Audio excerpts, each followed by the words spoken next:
লন্ডনের আকাশে হঠাৎই ভেসে উঠল এক ডানামেলা ছায়া। নদী আর শহরের আকাশসীমা পেরিয়ে হঠাৎ জীবন্ত হয়ে উঠল এক ড্রাগন। দর্শকদের চোখে তখন একটাই প্রশ্ন, এটা কি বাস্তব নাকি ফ্যান্টাসির কোনো অংশ? ড্রাগনটি ছিল মূলত হাউস অব দ্য ড্রাগনের ভক্তপ্রিয় সাইরেক্সের 3D প্রতিরূপ। বিস্তারিত থাকছে প্রতিবেদনে। লন্ডনের আকাশ যেন হঠাৎই থমকে যায়। টেমস নদীর ওপর দিয়ে ভেসে আসছিল এক বিশাল ডানা ঝাপটানো ড্রাগন।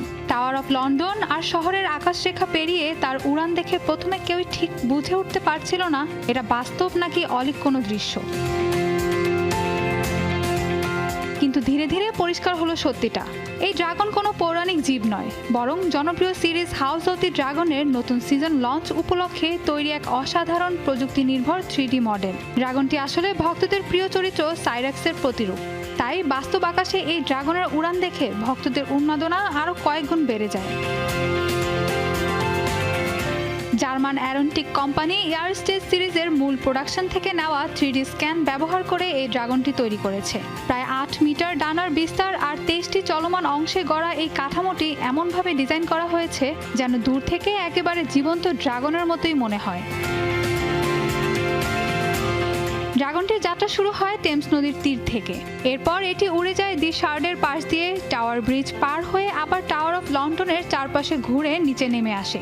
পুরো পথ জুড়ে আকাশে তার উপস্থিতি দর্শকদের জন্য তৈরি করে এক অবিশ্বাস্য অভিজ্ঞতা, যেন কল্পনার কোনো দৃশ্য বাস্তবে নেমে এসেছে।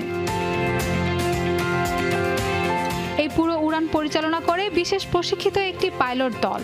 তারা সামার সলিস্টিস ফ্লাইটের অংশ হিসেবে ড্রাগনটিকে নিয়ন্ত্রণ করে আকাশে জীবন্ত করে তোলে। 3 মাস ধরে 14 জন বিশেষজ্ঞ মিলে প্রায় 3000 ঘন্টার পরিশ্রমে তৈরি হয়েছে এই অসাধারণ project.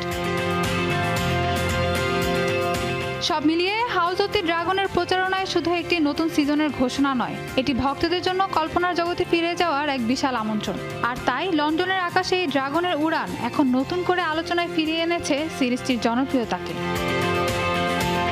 Mahbuba Mostarin, showbiz tonight.